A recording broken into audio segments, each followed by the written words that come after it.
এক বাঘ ছিল ক্ষুধার্ত। ক্ষুধার্ত বাঘ অনেকদিন ক্ষুধা, খাবার কিছু পায় না। হঠাৎ করে দেখলো ভেড়ার একটা পাল, একটা ভেড়াকে টার্গেট করে বাঘ ছুটতে যাবে, তখন দেখলো ভেড়ার পালের মধ্যে একটা বাঘের বাচ্চা ভ্যা ভ্যা করে সেও দৌড়াচ্ছে। বাঘ চিন্তা করলো, আমার স্বগোত্রীয় বাঘের বাচ্চা ভেড়ার সাথে দৌড়ায়, এ কি আশ্চর্য কথা। ওর ক্ষুধা টুধা মিটে গেছে, ভেড়ারে টার্গেট বাদ দিয়া বাঘের বাচ্চারে টার্গেট করছে। দৌড়াই গিয়ে ওর ধরছে, চাপিয়া ধরে কামড়াইয়া নিয়ে আসছে জঙ্গলের মধ্যে। বাঘে বিড়ালে শিয়ালে তার বাচ্চা কামড়ায় আনে, দেখছেন না?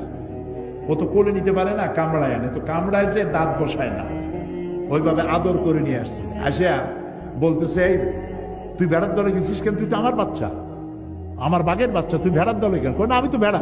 না তুই ভেড়া না, তুই বাঘ। হ্যাঁ আমি ভেড়া। মানে ছোট্ট অবস্থায় এর একজন লোক শিকার করতে গিয়ে পাইছিল, আনিয়া ভেড়ার মধ্যে প্রতিপালন করেছে। ভেড়ার দুধ খাইয়া বড় হয়েছে।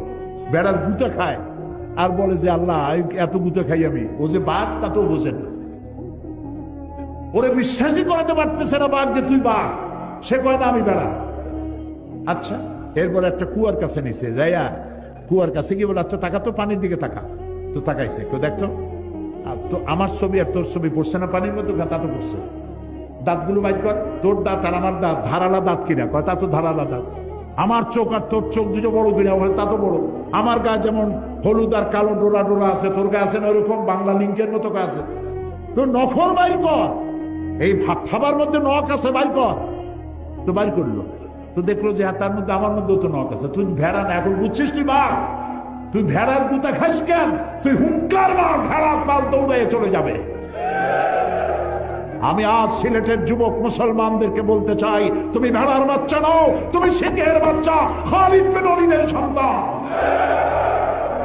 তুমি শাহজালালের সন্তান, তুমি শাহ মখদুমের সন্তান।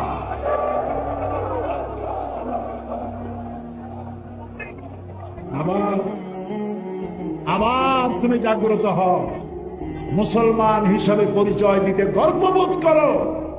আমার বাড়ি সিলেটের পুণ্যভূমি, শাহজালালের কদমে ধন্য যে জমিন, আমি সেই জমিনের সন্তান।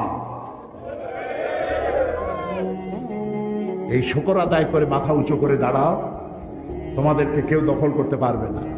50,000 60,000 লোক বঙ্গভূমি দাবি করে সীমান্ত এলাকায় এসে বাংলাদেশের ছাতাও করতে পারবে না। সেই জন্য তৈরি হতে হবে, প্রস্তুত থাকতে হবে মুসলমান।